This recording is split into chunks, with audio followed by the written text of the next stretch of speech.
I sent you both letters asking a series of questions I received from students, parents, teachers, school administrators, and public health officials from my state, from people across the country, as well as many of my colleagues on both sides of the aisle in It's Congress. on my end. I don't know why I'm having issues with I received a thoroughly internet. inadequate response They just don't yesterday, want this to show. less than 24 hours before this hearing.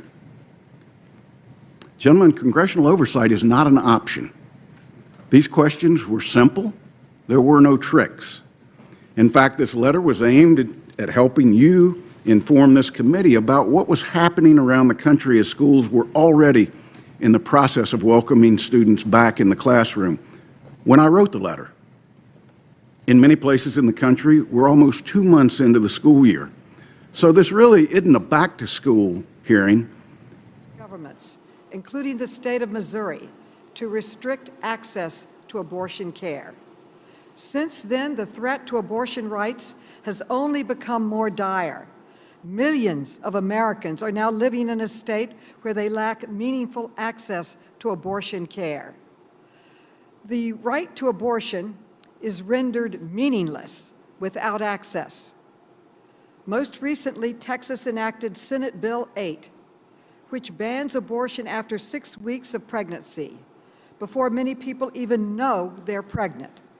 This is really a total ban on abortion. The law authorizes private citizens anywhere in the United States to sue anyone who assists a person in getting abortion after 6 weeks of pregnancy. And it creates a bounty system that can entitle plaintiffs to a $10,000 award. Lawsuits have already been filed by people hoping to cash in under this dangerous, harmful law.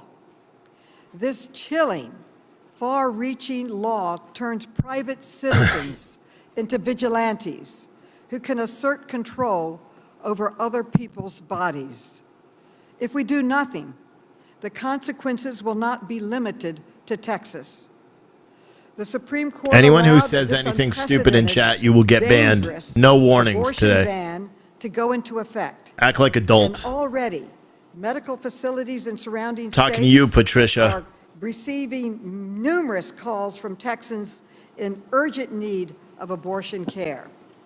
And other states Not Patricia, hostile to abortion Diane. rights are following the leadership of SB 8. In December, the Supreme Court will consider a 15-week abortion ban passed in Missouri. This case, Dobbs versus Jackson's Women's Health Organization, poses a direct threat to Roe v. Wade, making a very real possibility that the constitutional right to abortion will be overturned in the coming months.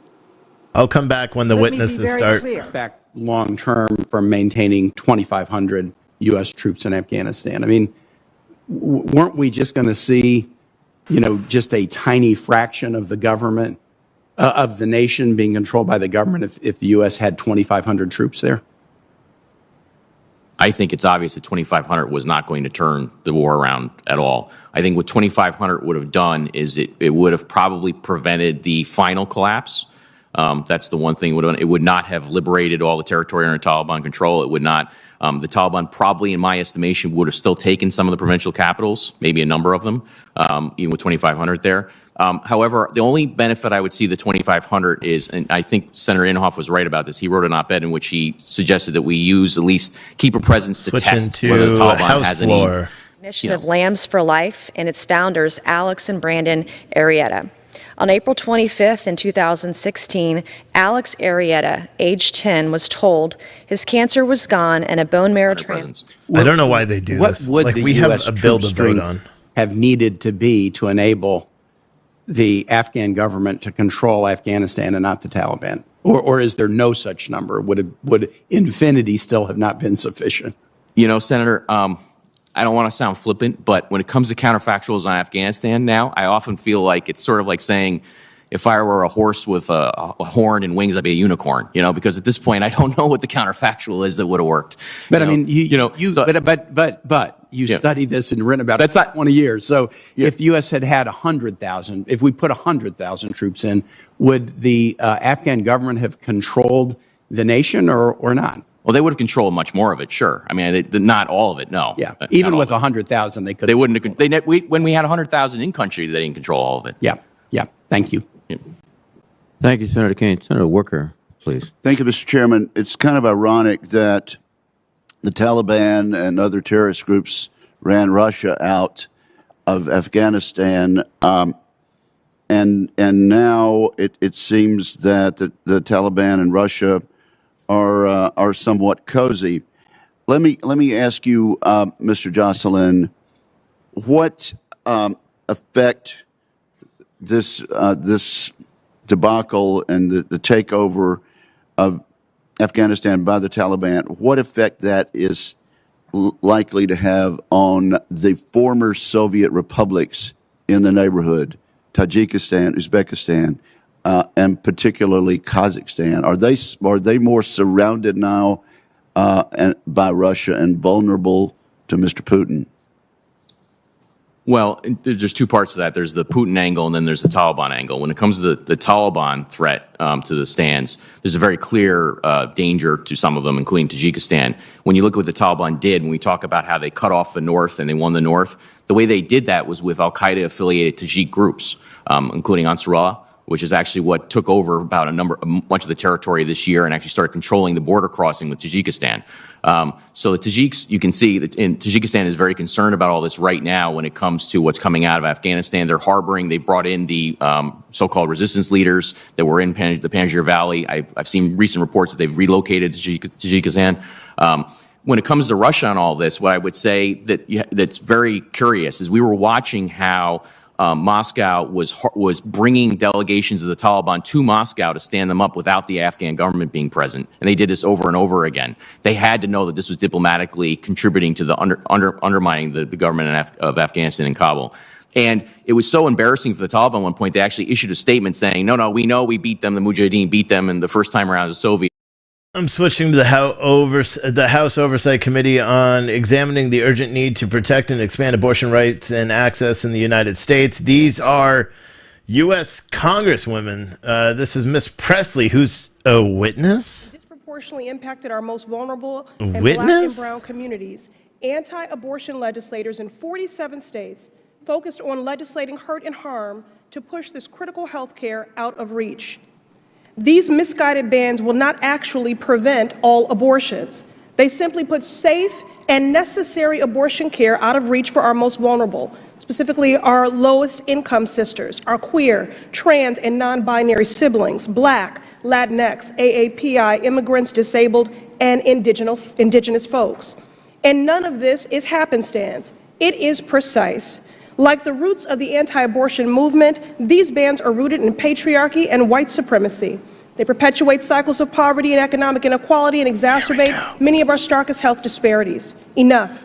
SCOTUS had the chance to call SB 8 for what it is, a blatant violation of the constitutional rights of nearly 7 million Texans of reproductive age. But from voting rights to housing to reproductive rights, it is clear the Supreme Court is no longer on the side of justice, nor is it on the side of the people. It is critical that Congress legislate and combat these attacks once and for all. I was proud to see the House take swift action to pass the Women's Health Protection Act last week, legislation that I co-led alongside my friend and colleague Representative Chu that will finally codify the right to abortion care. We must legislate as if the lives and livelihoods of our most vulnerable constituents depend on it, because they do. The Senate and the White House must act swiftly to pass this bill and sign it into law. It has been 30 days since the Texas law went into effect, and each day that goes by without congressional action, more and more people are denied their constitutional right to critical abortion care. So, Madam Chair, thank you for making this hearing a top priority. I would like to thank my sisters in service who are joining us here today. Thank you for sharing your stories. Thank you for your vulnerability. Thank you for being unapologetic in your storytelling and standing in your truth.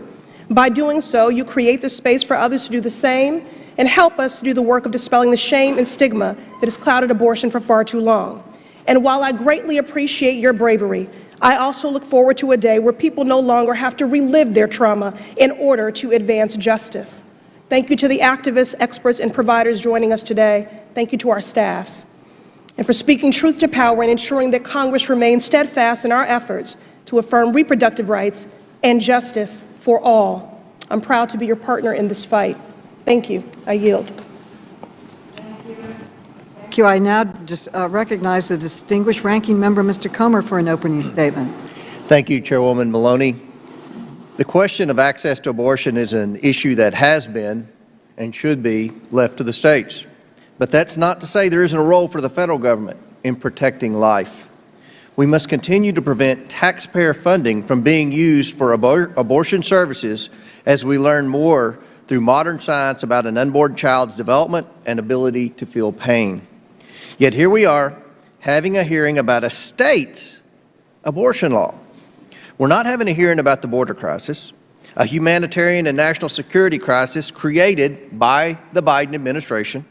We're not having a hearing on the disastrous Afghanistan withdrawal, another humanitarian and national security crisis created by the Biden administration, a crisis where a terrorist attack has already murdered 13 Marines and many more Afghans, with a politically motivated deadly drone strike that killed 10 civilians, including 7 children, with many Americans and green card holders left behind, not to mention all of our allies, including women and girls, left to be tortured and murdered by the Taliban regime. No, we aren't having hearings on those pressing issues. We aren't even having a hearing on the economy with rising consumer prices and labor shortages. We're having another hearing on a state law, on an issue over which this committee has absolutely no jurisdiction.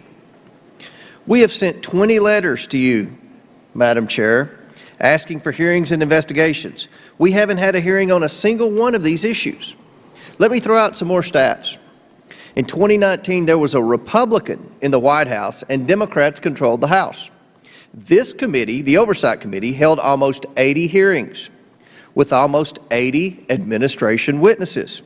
So far this year, with only a few weeks left, less than half as many hearings and less than a third as many administration witnesses.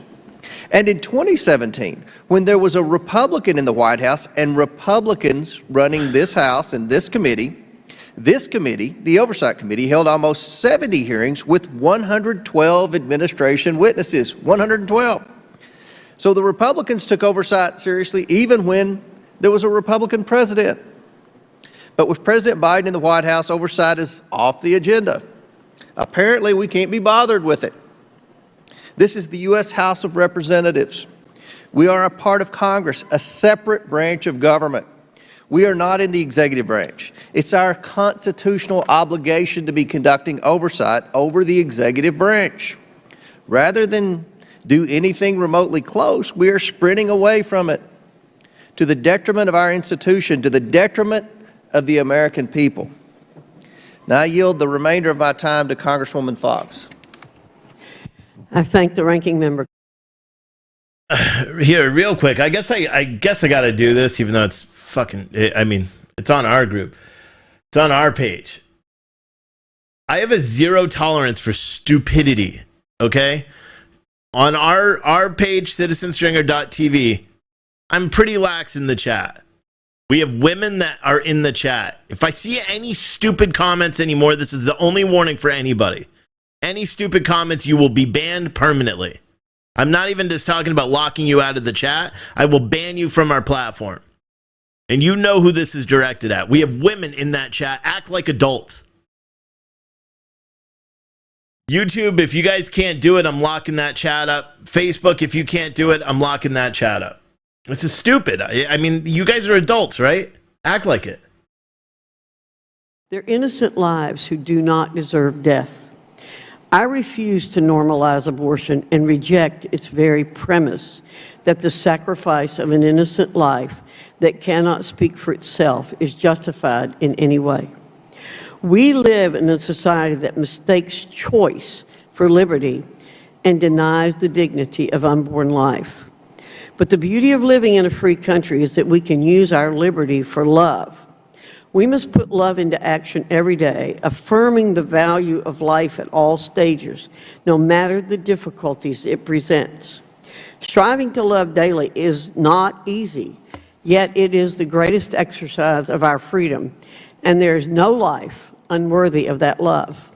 Those who are attempting to normalize the destruction of the innocent unborn do so through language that denies what they are doing.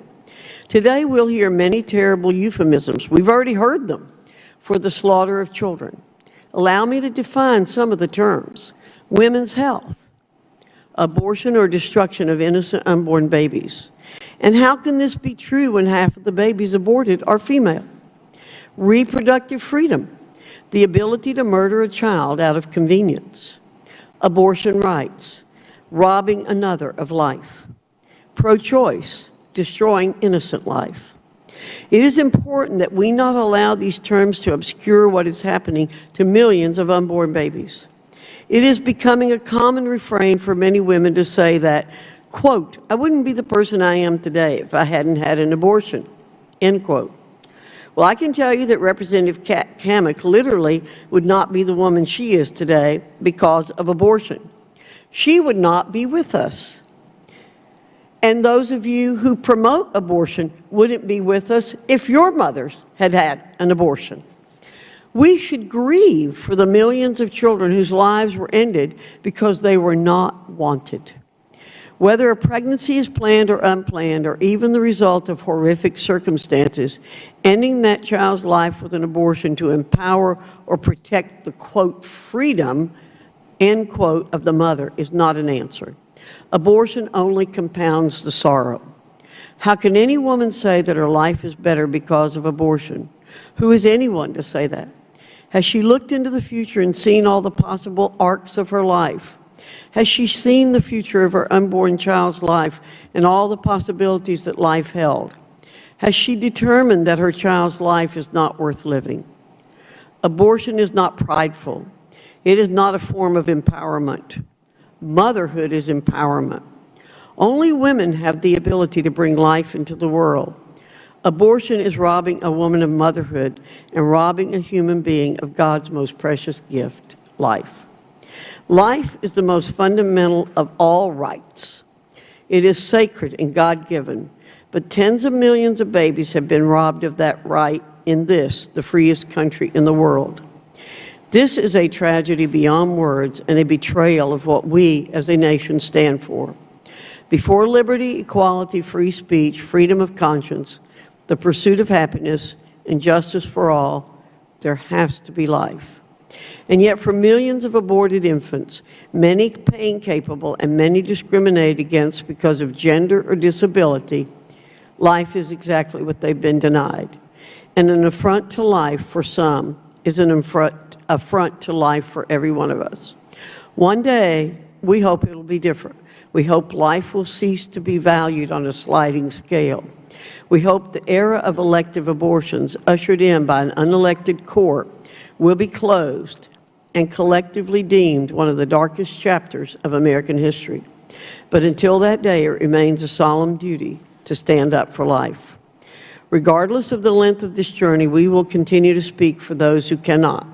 And we will continue to pray to the one who can change the hearts of those in desperation and those in power who equally hold the lives of the innocent in their hands.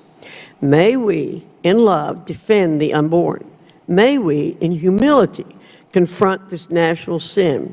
And may we mourn at what abortion reveals about the conscience of our nation. I yield back. The gentlelady yields back. I would just like to respond, thank them for their testimony, and respond to the distinguished Republican minority leader on the committee that at his request and others of this committee, we held a classified briefing last week on Afghanistan with numerous administration officials addressing some of the questions that he brought up today. But today, we have two panels, and our first panel is a member panel. So I'd like to introduce them first. First, we have Congresswoman Cori Bush from the 1st District of Missouri, who is a valued member of this committee and is a member of the freshman class and a Democratic leader in it. Secondly, we have Congresswoman Pramila Jayapal from the 7th District of Washington, who is chair of the Congressional Progressive Caucus. Then we will hear from Congresswoman Kat Kamek from the 3rd District of Florida, who is a leader in the freshman class of Republicans. Next, we have Congresswoman Barbara Lee from the 13th District of California, who is the co-chair of the Congressional Pro-Choice Caucus. Last but not least, we will hear from Congresswoman Judy Chu from the 27th District of California, who is the lead sponsor of the Women's Health Protection Act, which was passed by the House of Representatives last week. Without objection, your written statements will be part of the record, and I will note that there will be meetings and demonstrations across this country on the same subject, women telling their stories. I want to thank you for your courage and for coming to testify today. With that, Congresswoman Bush, you are now recognized for your testimony. St. Louis, and I thank you, Chairwoman Maloney, for convening this urgent hearing. Here we go. It is an honor to join Congresswomen Lee, Jayapal, and Chu as part of today's panel. And I also want to thank my sister, Congresswoman Presley, for her leadership in this hearing, and to my sisters in service for being here with me today, and my brother. In the summer of 1994, I was a young girl, all of 17 years old, and had just graduated high school. Like so many Black girls during that time, I was obsessed with fashion and gold jewelry and how I physically showed up in the world. But I was also very lost. For all of my life, I had been a straight-A student with dreams of attending college and becoming a nurse. But high school early on was difficult for me. I was discriminated against, bullied, and as time passed, my grades slipped, and along with it, the dream of attaining a full scholarship to a historically Black college. That summer, I was just happy that I passed my classes and that I finished high school. Shortly after graduating, I went on a church trip to Jackson, Mississippi. I had many friends on that trip, and while there, I met a boy, a friend of a friend. He was a little older than I was, about maybe 20 years old. That first day we met, we flirted, we talked on the phone. While on the phone, he asked me, could he come over to my room? I was bunking with a friend and hanging out and said he could stop by. But he didn't show up for a few hours, and by the time he did, it was so late that my friend and I had gone to bed. I answered the door and quietly told him he could come in, imagining that we would talk and laugh like we had done over the phone. But the next thing I knew, he was on top of me, messing with my clothes and not saying anything at all. What is happening? I thought. I didn't know what to do. I was frozen in shock, just laying there as his weight pressed down upon me. When he was done, he got up, he pulled up his pants, and without a word, he left. That was it. I was confused, I was embarrassed, I was ashamed. I asked myself, was it something that I had done? The next morning, I wanted to talk to him. I just wanted to say something to him, but he refused to talk to me. By the time that trip ended, we still hadn't spoken at all. About a month after the trip, I turned 18. A few weeks later, I realized I had missed my period. I reached out to a friend and asked the guy from the church trip to contact me. I waited for him to reach out, but he never did. I never heard from him. I was 18, I was broke, and I felt so alone. I blamed myself for what had happened to me. But I knew I had options. I had known other girls who had gone to a local clinic to get birth control and some who had gotten abortions. So I looked through the yellow pages and scheduled an appointment. During my first visit, I found out that I was 9 weeks pregnant, and then there the panic set in. How could I make this pregnancy work? How could I? at 18 years old and barely scraping by, support a child on my own. And I would have been on my own. I was stressed out knowing that the father wouldn't be involved and that I feared my parents would kick me out of the home. The best parents in the world, but I feared they would kick me out. My dad was a proud father and always bragging about his little girl and how he knew I would go straight to college and become attorney general. That was his goal for me. So with no scholarship intact and college out of the foreseeable future, I couldn't bear the thought of disappointing my dad again. I knew it was a decision I had to make for myself, so I did. My abortion happened on a Saturday. There were a few other people in the waiting room, including one other young black girl. I overheard the clinic staff talking about her, saying she had ruined her life, and that's what they do. They being black girls like us.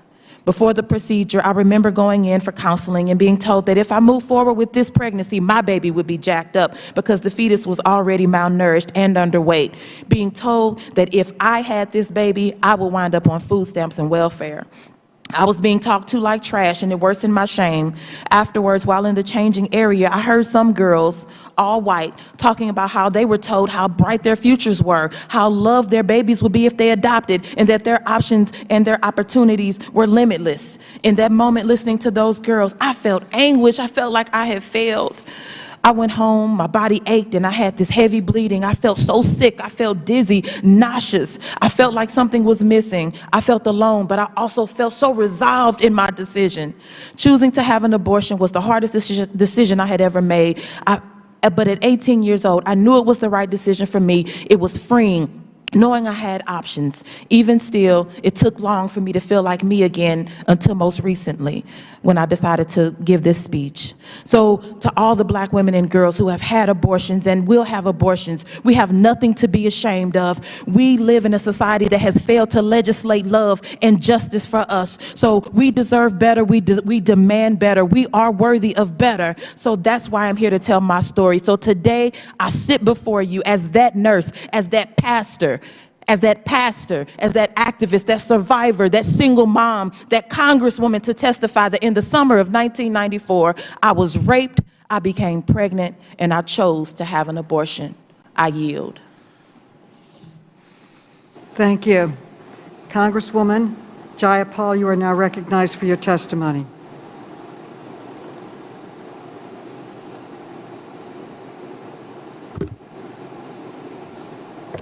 Chairwoman Maloney and Ranking Member Comer, thank you for inviting me to speak today.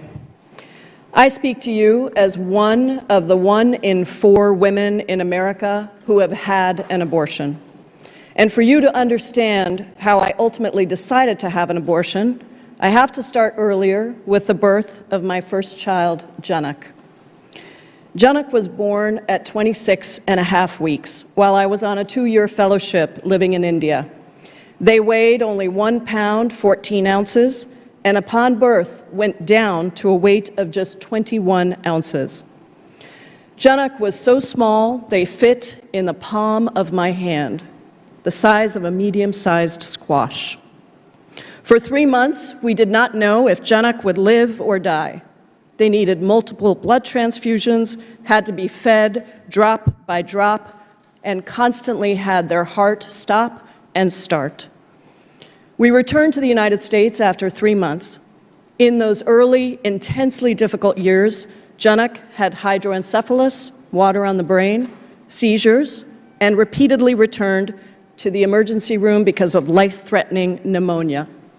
The fact that Janak is a 25-year-old, beautiful human being is a true miracle and the greatest gift in my life.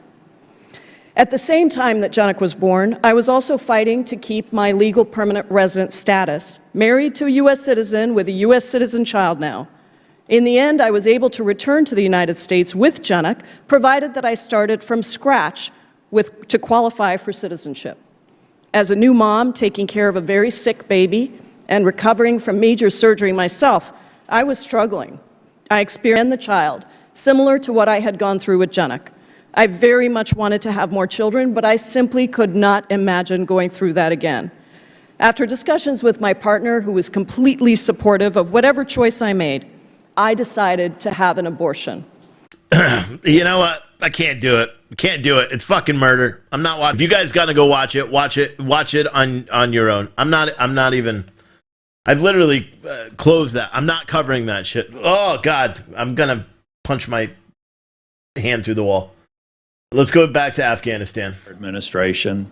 We heard General Milley testify that it was clear last year that the Taliban were not living up to the spirit or the letter of the agreement. President Biden had to know that when he was making a campaign promise to move forward with the withdrawal. It would just seem to me, and I don't buy the argument that the only reason that we moved forward with the withdrawal was because it was a prior agreement, because we've seen reversals of other decisions made by the prior administration. But it would just seem to me that even if the ultimate goal was to exit Afghanistan or to potentially exit but maintain a diplomatic presence, that if the administration had listened to the advice of at least some people with extensive experience on the ground in Afghanistan, that you could have reset and said, we actually meant that the terms of the Doha Agreement had to be satisfied. We meant that the Taliban had to work with the Afghan government for some sort of a peaceful transition. And we just simply got so focused on exiting that we did so at the expense of 13 military personnel and what I believe will be thousands of people who were left behind. The last question is on over the horizon.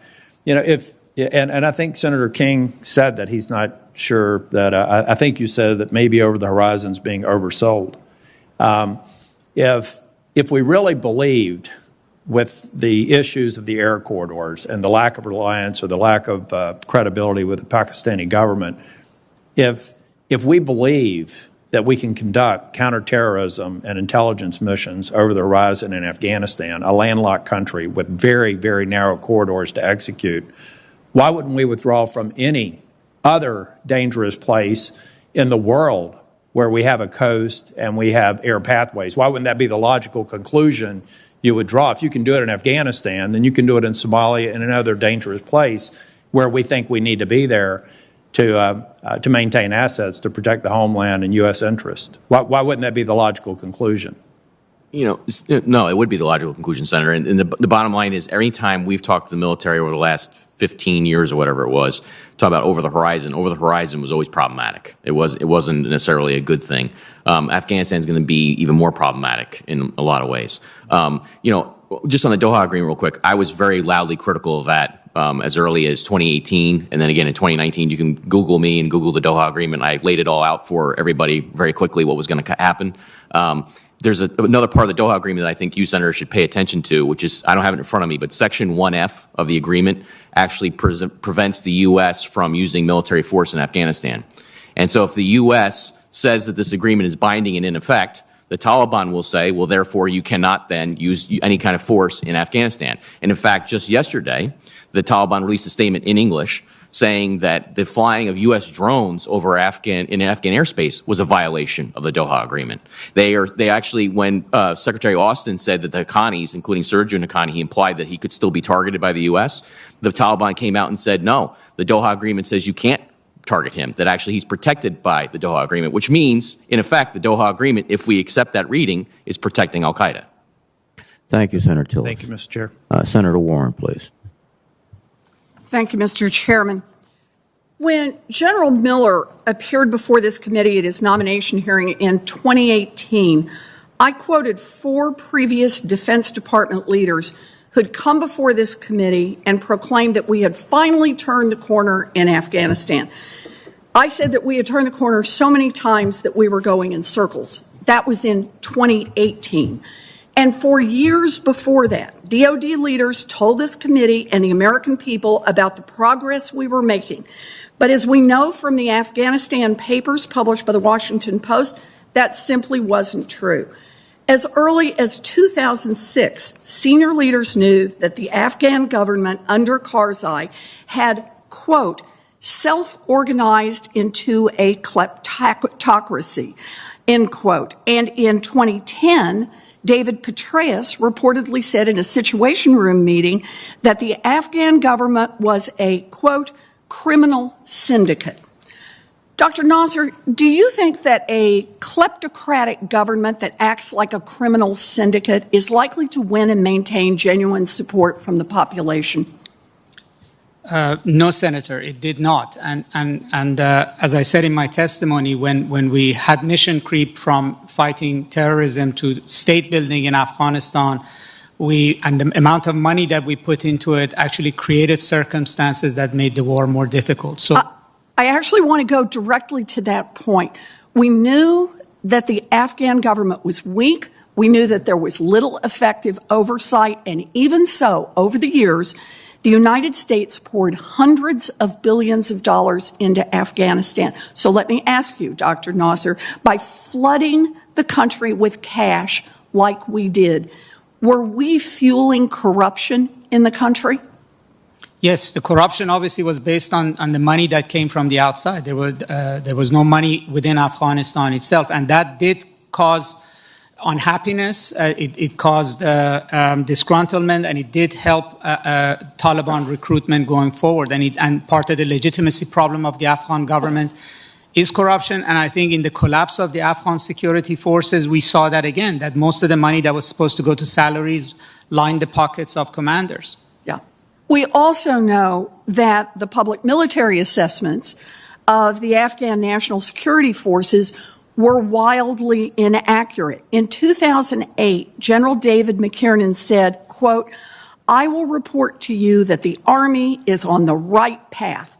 The Afghan Army has good soldiers. We are developing that Army from scratch. It is well trained. It is well led," end quote.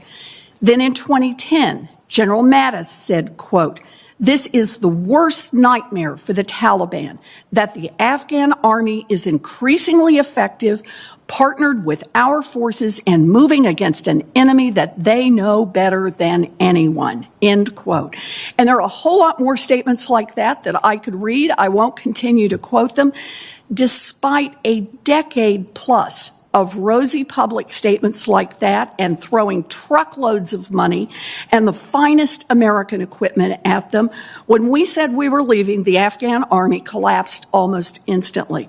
So, Mr. Jocelyn, given how quickly the Army collapsed, do you think they would have been able to truly stand on their own with just another few months or years of American assistance and training? It's tough to answer in years, months, definitely not, another year, probably not. There were a lot of problems baked in here. I mean, we shared, Senator, you were reading all these comments from the generals. Long War Journal, the publication I run, we've been documenting this for years, that there were all sorts of rosy assessments that were given that did not match what we were documenting. So we're, in agreement. So we spent $80 billion training and equipping the Afghan National Security Forces. Let me ask you, Dr. Nasser, that's taxpayer money. Was that money well spent? With benefit of hindsight, no. No. So I agree. That money could have done so much more good at home. And instead, we foolishly tried to build an army without stable state institutions under it. This Afghan experience should humble everyone in this room. It should cause us all to reflect on how badly our country and our leaders got it wrong over the course of 2 decades. The rosy predictions we heard for years failed time after time, and there was no accountability for it. I hope that each of us will start exercising a great deal more skepticism the next time that we are asked to support putting our service members in harm's way and to engage in major military operations abroad. Thank you. Thank you, Senator Warren. Senator Scott, please. Thank you, Chairman Reed. Dr. Nasser, you tweeted against the Trump administration in 2019 that he was costing the U.S. credibility and creating instability. We heard this week from General Milley, and he said that President Biden's decision to leave Americans and the Afghan partners behind in Afghanistan and allowing the Taliban to take over has done substantial damage to American credibility. So for both of you, do you think that the withdrawal, the way we've done the withdrawal, has impacted American credibility? I think the entire endgame in Afghanistan has damaged American credibility.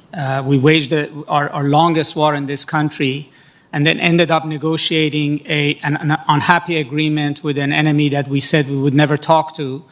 and then we withdrew very rapidly, and what we hoped would stand up when we go collapsed completely.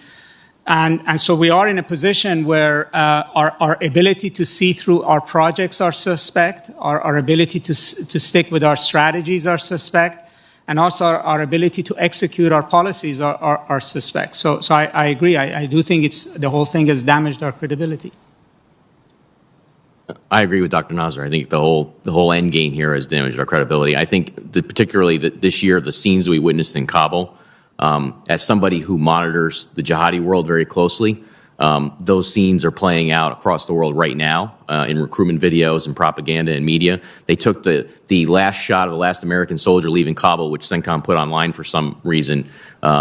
They take that shot and they put it next to the last Soviets leaving Afghanistan and next to an image that's supposed to be the British leaving. And what the jihadis around the world are saying is, see, we defeated the Americans just as the Soviets and the Brits were defeated here.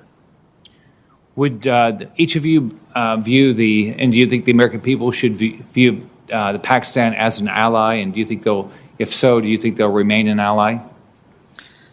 Pakistan was not an ally on our project in Afghanistan.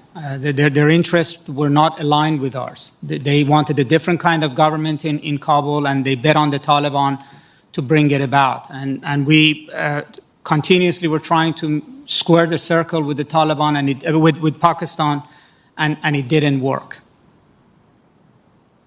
No, Pakistan is not our ally. Pakistan was the Taliban's ally, and they helped defeat us in this war. So who right now, based on our lack of credibility and just not the lack of relationships, who's going to be our ally over there to fight terrorism? Among the major countries Switching to the educational one, around Afghanistan, we don't have a very Try persuasion instead of government cudgels. Try humility instead of arrogance. Try freedom instead of coercion. But most of all, try understanding that there's no more basic medical right than deciding what we inject into our bodies. Today, after hearing that millions of people in a study show without a doubt that there's a great deal of immunity from getting it naturally, do you want to apologize to the 100 million Americans who suffered through COVID, survived, have immunity, and yet you want to hold them down and vaccinate them? Do you want to apologize for calling those people flat earthers? Senator, I appreciate your question and appreciate that everyone has their opinion. We follow the facts and the science at HHS. We use the expertise of the medical professionals, the scientists at HHS to make decisions. It's a team effort, and we rely on what is on the ground showing us results. Except for the dozens and dozens of studies. In fact, most, if not all of the studies show robust immunity from getting the disease naturally. The CDC says if you've had measles and have immunity,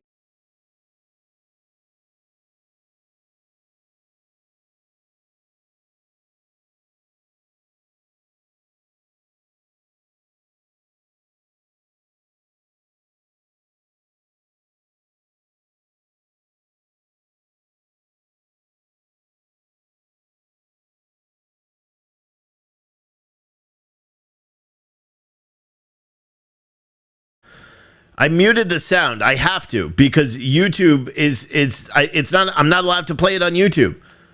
I should just shut off YouTube, to be honest. No, but we're not doing super chats and all that stuff on it. So guys, go watch on Rumble. YouTube, go watch on Rumble so I can broadcast this. I'm just going to cut YouTube. Say, and they better, or we'll fine them, or put them in jail, or not let them go to school, or not let them travel. The science is against you on this. The science is clear. Naturally acquired immunity is as good as a vaccine. The Israel study actually showed it better. This isn't an argument against the vaccine, but it's an argument for letting people make a decision who already have immunity. You're not willing to consider natural immunity? Pulling YouTube, pulling him.